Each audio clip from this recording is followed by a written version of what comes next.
kembali Bapak Ibu, saudari-saudara umat beriman terkasih dalam Tuhan. Salam sehat berlimpah berkat. Hari Senin tanggal 5 Juni 2023, gereja memperingati Santo Bonifasius, seorang uskup dan martir. Saya mengajak kita sekalian merenungkan Injil Markus bab 12 ayat 1 sampai 12. Dalam nama Bapa dan Putra dan Roh Kudus. Amin. Pada suatu hari Yesus berbicara kepada imam-imam kepala, ahli-ahli Taurat, dan kaum tua-tua dengan perumpamaan. Katanya, adalah seorang membuka kebun anggur dan membuat pagar sekelilingnya. Ia menggali lubang tempat memeras anggur dan mendirikan menara jaga. Kemudian disewakannya kebun anggur itu kepada penggarap-penggarap, lalu ia berangkat ke negeri lain. Ketika sudah tiba musim panen, ia mengutus seorang hamba kepada penggarap-penggarap itu untuk menerima sebagian dari hasil kebun. Tetapi hamba itu ditangkap dan dipukuli oleh para penggarap, lalu disuruh pergi dengan tangan hampa. Kemudian pemilik kebun anggur itu menyuruh pula seorang hamba lain kepada mereka. Orang itu mereka pukuli sampai luka kepalanya, dan sangat mereka permalukan. Lalu pemilik itu menyuruh seorang hamba lain lagi, dan orang itu mereka bunuh. Dan banyak yang lain lagi, ada yang mereka pukul, ada yang mereka bunuh.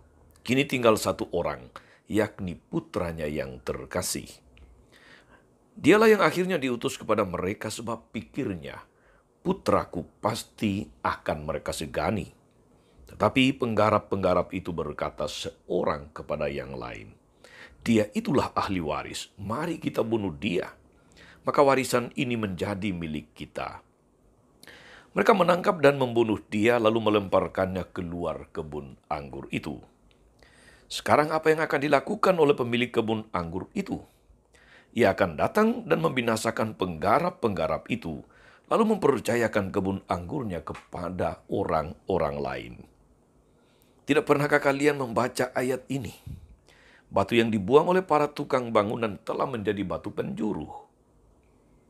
Itulah tindakan Tuhan, suatu hal yang ajaib dalam pandangan kita. Lalu mereka berusaha untuk menangkap Yesus karena mereka tahu bahwa merekalah yang dimaksudkan dengan perumpamaan itu. Tetapi mereka takut kepada orang banyak, maka mereka pergi dan membiarkan Yesus. Demikianlah sabda Tuhan. Bapak Ibu, saudari-saudara umat beriman yang terkasih dalam Tuhan kita Yesus Kristus.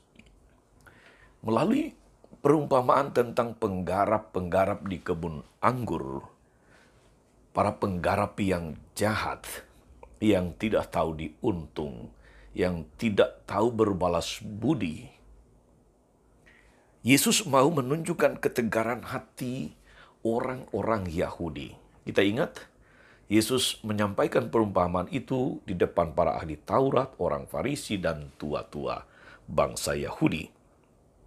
Sejak awal mula melalui para nabi, Allah telah menyampaikan warta keselamatannya.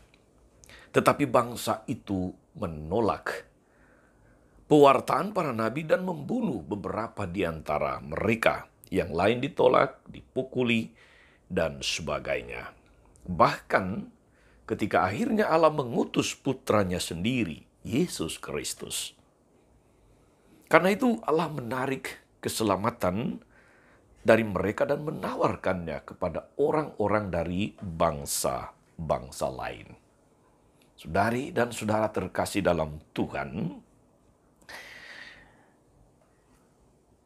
kita bisa menarik inspirasi untuk kita berdasarkan firman Tuhan hari ini.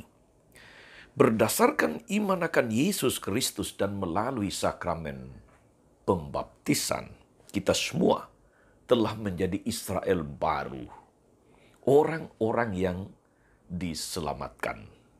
Kita bersyukur atas anugerah keselamatan itu sambil tetap berusaha agar menjaga keselamatan itu dengan tekun melaksanakan tugas-tugas, tanggung jawab, perutusan, perutusan yang dipercayakan kepada kita apapun itu.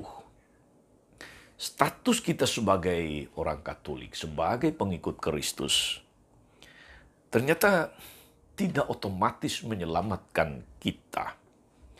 Hanya dengan bertekun berbuat baik berdasarkan iman atau mengalir dari iman, keselamatan yang berasal dari Allah itu sungguh-sungguh menjadi milik kita pribadi. Oleh karena itu, saudara-saudari, janganlah kemudian kita katakanlah melupakan segala kebaikan Tuhan dalam hidup ini. Janganlah kita menjadi anak-anak durhaka bagi Tuhan. Kita dipercayakan banyak hal, tugas, tanggung jawab, talenta, bakat-bakat, dan berkat-berkat. Jangan sampai itu tidak menghasilkan buah-buah yang baik. Maka janganlah jemu-jemu berbuat baik. Jangan lelah berbuat baik. Dan pastikan bahwa dalam segala tugas karya, pelayanan, perutusan kita, apapun dan dimanapun itu, kita senantiasa menghasilkan yang baik dan memuliakan nama Tuhan di sorga. Tuhan Yesus memberkati. Amin. Tuhan Yesus Kristus, kami bersyukur kepadamu karena melalui sakramen baptis, Engkau telah menyelamatkan kami. Jangan membiarkan kami terpisah daripadamu. Kuatkanlah kami, agar kami senantiasa menjadi pribadi-pribadi yang tahu bersyukur, yang gemar berbuat baik, dan memuliakan namamu dalam segala tugas karya dan pelayanan kami dimanapun. Terpujilah namamu sepanjang segala masa. Amin.